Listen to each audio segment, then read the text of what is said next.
here's the deal. I think that most people are not so much scared of the cost or whatever. They just don't want to go to the nursing home. Yep. So if you don't want to go to the nursing home, Candice, you probably ought to have a plan to stay out of the nursing home. Yeah, I think that we don't like to think of ourselves as being incapable of taking care of ourselves. Right.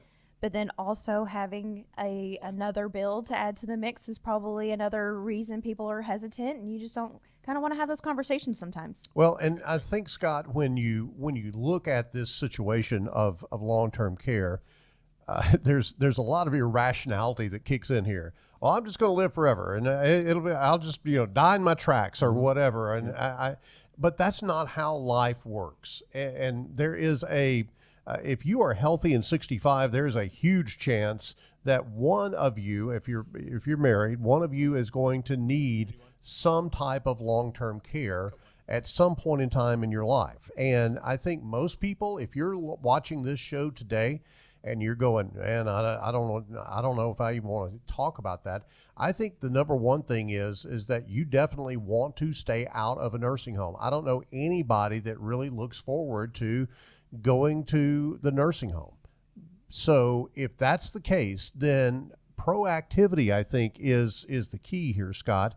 And we're going to dive into some things that people have, maybe a concept that they can, do something and avoid this or deal with long-term care in a different way. But we're going to try to clear some of that up because clarity about your finances is supreme. We still use the word retirement on this show multiple times every week, but we are on a mission to kind of change the conversation from retirement to financial independence. Mm-hmm. And that's really what we're talking about here. We talk about that on the front end of retirement or financial independence in the sense that you have the ability to work because you want to, doing something fun as opposed to something you have to do because you have to pay the bills.